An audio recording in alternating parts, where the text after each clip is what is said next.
মা, মা, কোথায় তুমি? আমি বাইরে খেলতে যাচ্ছি। তুমি কিন্তু আমার জন্য একদম চিন্তা করবে না। আমি খেলাধুলা শেষ করেই চলে আসবো। শোন রূপালি, এই গরমের মধ্যে একদম বেশি দৌড়াদৌড়ি করবি না। তাছাড়া আজকে যে রোদ উঠেছে, বেশি দৌড়াদৌড়ি করলে অসুস্থ হয়ে পড়বি। বেশিক্ষণ বাইরে থাকিস না মা, তাড়াতাড়ি ঘরে চলে আসিস। আচ্ছা মা, ঠিক আছে। তুমি একদম চিন্তা করো না। আমি রোদের মধ্যে একদম দৌড়াদৌড়ি করব না। আমি আমার বান্ধবীর সাথে কিছু গল্প করেই চলে আসবো মা। তুমি একদম চিন্তা করো না। আমি যাচ্ছি মা। এই কথা বলে রূপালী ঘর থেকে বের হয়ে যায়। কিছু দূর যেতেই সে তার বান্ধবী শিউলিকে দেখতে পায়। এই তো, আমি তো তোর সাথে গল্প করতে এসেছি। কি আর গল্প করব, যা গরম পড়েছে, এত এত রোদ পড়ছে, কোথাও একটুও বাতাস নেই। চল আমরা বরং গাছতলায় গিয়ে বসি। আচ্ছা তাই চল। প্রচণ্ড গরম পড়ছে। এই গরমের মধ্যে মনে হয় খেলাধুলা করতে পারবো না। তাই বরং আমরা গল্পই করি। চল চল। তারপর ওরা একটা গাছের নিচে দাঁড়িয়ে দাঁড়িয়ে গল্প করতে থাকে। আর তখনই সেখান দিয়ে তাদের প্রতিবেশী শিমুল সেখানে আসে। কি রে, তোরা এখানে দুজন দাঁড়িয়ে দাঁড়িয়ে কি করছিস? এই গরমের মধ্যে তো বেশ ভালোই গল্প করছিস দেখছি। আরে শিমুল, তুই এখানে? তুই আমাদের কাছে কেন এলি? তুই তো সারাদিন আমার সাথে ঝগড়া করিস, আজ আবার ঝগড়া করতে এসেছিস?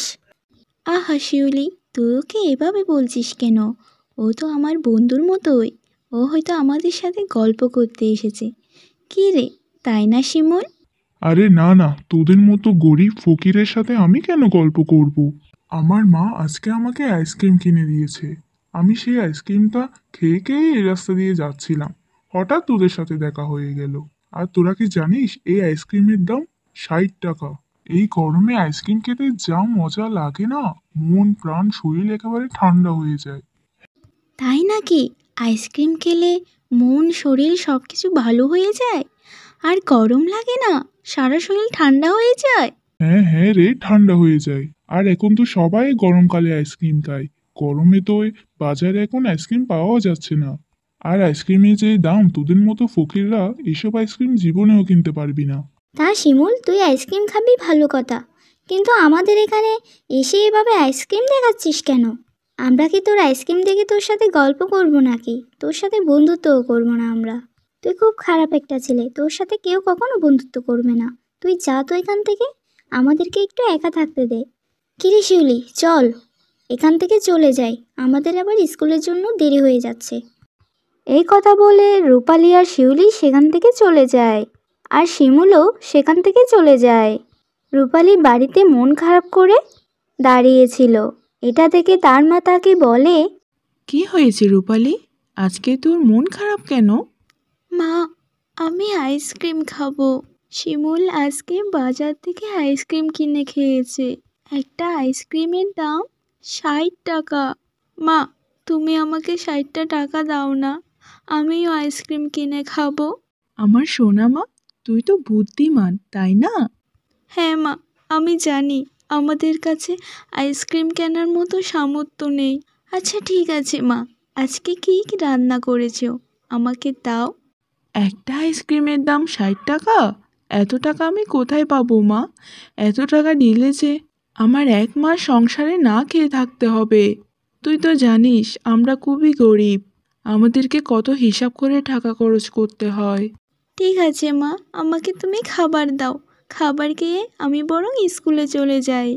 স্কুলের জন্য আবার দেরি হয়ে যাচ্ছে আমার। এরপর রূপালী খাবার খেতে যায়। হে ভগবান, কি কপাল আমার! আজকে মেয়েটা আইসক্রিম খাওয়ার জন্য 60টা টাকা চাইলো, তাও দিতে পারলাম না। ইস, আমি যদি আরও বেশি টাকা রোজগার করতে পারতাম, তাহলে আজকে আমার মেয়েকে আইসক্রিম খাওয়াতে পারতাম। শিমুলের বাবা মা তো খুবই বড় লোক, তাই তারা তার ছেলে মেয়েদেরকে আইসক্রিম খাওয়াচ্ছে। কিন্তু আমার মেয়ের কাছে তো টাকা নেই, সে আইসক্রিম খাবে কী করে? কী করে যে আমার মেয়ের দারিদ্রতা দূর করব? সারা রাত মেয়েটা এই গরমের মধ্যে ছটফট করে। তারও তো ঠান্ডা কিছু খেতে ইচ্ছা করে, কিন্তু আমারও তো সেই সামর্থ্য নেই। কোথায় থেকে পাবো এই ঠান্ডা ঠান্ডা খাবার? এইসব কথা বলেই রূপালীর মা পারুল বেগম বাইরে কাজ করতে যাচ্ছিল। হঠাৎ সে একটা আম দেখতে পায়। আরে, এই আমটা কোথা থেকে এলো? এখানে তো কোনো আম ছিল না, আর আশেপাশে তো কোনো আম গাছও ছিল না। যাই হোক, আমটা বরং আমি ঘরে রেখে দিই, রূপালী আসলে তাকে খেতে দিব। সে এটা দেখলে খুব খুশি হয়ে যাবে। এই কথা বলে পারুল বেগম আমটি নিয়ে তার ঘরে রেখে দেয়। তারপর সে কাজে চলে যায়। কিছুক্ষণ পর পারুল বেগম যখন আসে, সে দেখে সে আমের জায়গায় একটা আইসক্রিম গাছ হয়ে আছে, আর তাতে অনেক আইসক্রিম ধরে আছে। এতগুলো আইসক্রিম দেখে পারুল বেগম অনেক খুশি হয়ে যায়। হে ভগবান, এটা কি হলো? এখানে তো আমি একটা আম রেখে গিয়েছিলাম, কিন্তু এটা তো এখন আইসক্রিম গাছ হয়ে গিয়েছে। হে ভগবান, তোমাকে অনেক অনেক ধন্যবাদ। তুমি আমার মনের কথা রেখেছো, আমার মেয়ের আশা পূরণ করেছো। এখন থেকে আমার মেয়েও আইসক্রিম খেতে পারবে। হে ভগবান, তোমাকে অনেক ধন্যবাদ। তুমি যে আমাদের মতো দরিদ্রদের আইসক্রিম দিয়ে সাহায্য করেছো। এই আইসক্রিম গাছ থেকে আইসক্রিম খেয়ে এই গরমকালটা কাটিয়ে দিতে পারবে আমার মেয়ে। এসব কথা বলার সাথে সাথে সেখানে রূপালী আসে। আইসক্রিম গাছ, এটাতে তো অনেক আইসক্রিম আছে মা। তাহলে তো এখন থেকে আমরা আইসক্রিম খেতেও পারবো আর বাজারে বিক্রি করতেও পারবো। এই ব্যাপারে তো আমি একদমই ভাবিনি। যদি আমরা অনেক আইসক্রিম উৎপাদন করে বিক্রি করি, তাহলে তো আমরা অনেক টাকা পাবো। আমাকে মানুষের বাড়ি গিয়ে গিয়ে আর কাজও করতে হবে না। আমাদের দারিদ্রতাও দূর হয়ে যাবে। হ্যাঁ মা, তাহলে আমরা অনেক বড়লোক হয়ে যাব। আমাদের আর কোনো কষ্ট থাকবে না মা।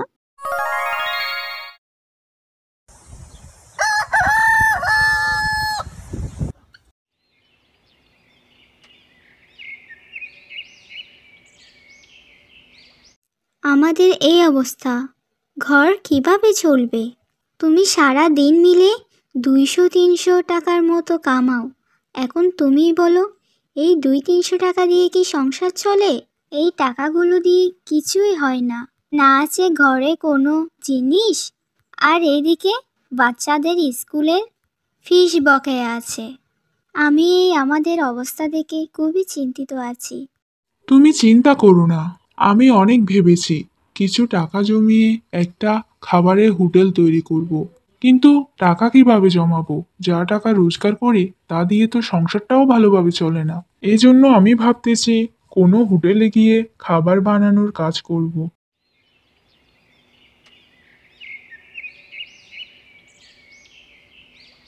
শোনো রাজেশ, তোমার কি কোনো পরিচিত ভালো বাবুর্চি আছে যে খুব ভালোভাবে খাবার বানাতে পারে? তুমি তো জানোই কিছুদিন পর আমার মেয়ের বিয়ে, আর আমি এখনো কোনো ভালো বাবুর্চিও পাইনি। সাহেব, আমাদের গ্রামে রামেশ বাবুর্চি থাকে, যে অনেক ভালো খাবার বানায়। দেশের দূর দূরান্ত থেকে তার হাতের খাবার খাওয়ার জন্য মানুষ আসে। যে তার হাতের খাবার খায়, সে শুধু তারিফ করতে থাকে। আচ্ছা, তাই নাকি? তা সে কোন হোটেলে কাজ করে? আমি সেই হোটেলে গিয়ে তার হাতের খাবার খেতে চাই। সাহেব, রামেশ কোনো হোটেলে কাজ করে না, সে ক্ষেত খামারে কাজ করে। তার মতে সে চাকরি করবে না, চাকরি করলে তাকে নাকি চাকর হয়ে থাকতে হবে। তাই সে নিজে নিজেই কাজ করে খেতে চায়, অন্যের কাজ করতে চায় না। কখনো কখনো কোনো চেনা পরিচিত মানুষের বিয়েতে খাবার বানানোর জন্য চলে যায়। তুমি সেই বাবুর্চির কি প্রশংসা করছো? জানি না সে খুব ভালোভাবে রান্না করতে পারে কিনা। মালিক, আপনি একবার ওকে ডেকে ওর হাতের খাবার খেয়ে দেখুন, এতে আপনি জেনে যাবেন ও কত সুস্বাদু খাবার বানায়। ঠিক আছে ভাই, তুমি কালকে সকালে ওকে এখানে নিয়ে এসো। আমি প্রথমে ওর হাতের বানানো কিছু খাবার খেতে চাই। যদি ওর হাতের খাবার সুস্বাদু হয়, তাহলে পুরো বিয়ের খাবারের দায়িত্ব আমি ওর হাতেই তুলে দিব। ঠিক আছে মালিক, আপনি যেভাবেই বলেন। রামেশ দাদা, খুশি হয়ে যাও, তোমার জন্য একটা কাজ নিয়ে এসেছি। এই কাজ করলে তুমি অনেক ভালো টাকা কামাতে পারবে। আচ্ছা রাজেশ ভাইয়া, কি ধরনের কাজ একটু বলুন তো। রমেশ ভাই, আমি যেখানে চাকরি করি না, সেখানে মালিকের মেয়ের কালকে বিয়ে আছে। সেখানে নাকি বাবুর্চি লাগবে, আর আমি সেখানে তোমার নামই বলেছি। রাজেশ ভাইয়া, তুমি অনেক ভালো কাজ করেছো। তুমি আমার নাম বলেছো। আমারও কিছু টাকার প্রয়োজন আছে। ঠিক আছে, আমি কালকেই তোমার সাথে যাব।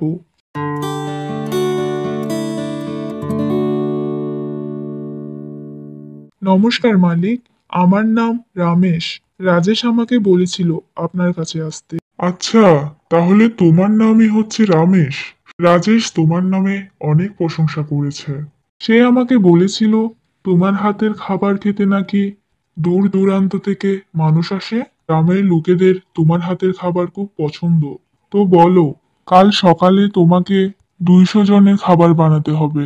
এবার বলো, তুমি বানাতে পারবে কি পারবে না? ভেবেচিন্তে বলো, আর কোনো গন্ডগোল যেন না হয়। এটাতে ভাবার কি আছে বলুন? আমি বানিয়ে দিব। আপনি শুধু আমাকে এটা বলুন কি কি বানাতে হবে। মালিক, দেখো, ছেলে পক্ষের মানুষদের শাহী পনির অনেক পছন্দ। এই জন্য শাহী পনির কিন্তু তোমাকে অবশ্যই বানাতে হবে। আর বাকিগুলো আমি তোমাকে লিস্টে বলে দিব। আর হ্যাঁ, খাবার কিন্তু সুস্বাদু হওয়া চাই। আপনার এতে চিন্তার কিছু নেই। আমি সবকিছু ঠিকঠাক বানিয়ে নিব। আমি কাল সকাল সকাল চলে আসব আর কাজ শুরু করে দিব। ঠিক আছে, তাড়াতাড়ি চলে এসো। আপনি অনেক বড় একটা কাজ পেয়েছেন, সেই জন্য আমি ভাবতেছি আমিও আপনার সাথে যাব আর আপনাকে খাবার বানাতে সাহায্য করব। এতে আপনার কাজ আরও তাড়াতাড়ি হয়ে যাবে আর আপনাকেও খুব বেশি পরিশ্রম করতে হবে না। আচ্ছা ঠিক আছে, তুমিও আমার সাথে যেও।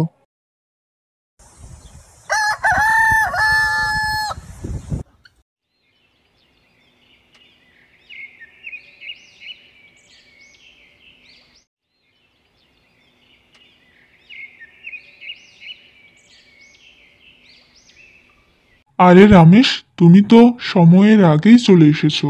আর এই মহিলাকে? মালিক, এ হচ্ছে আমার স্ত্রী।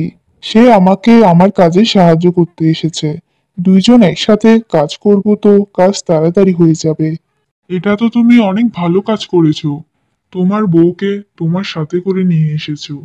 আমি খাবার বানানোর সবকিছু জোগাড় করে রেখেছি। তুমি যাও, তাড়াতাড়ি কাজ শুরু করে দাও। চলো, আমি তোমাকে জিনিসপত্রগুলো দেখাই।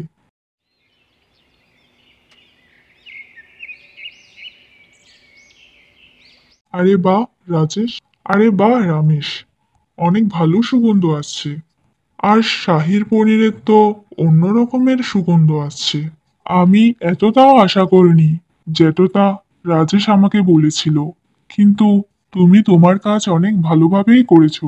শোনো, কাল সকালে এসে তুমি তোমার পারিশ্রমিক নিয়ে যেও।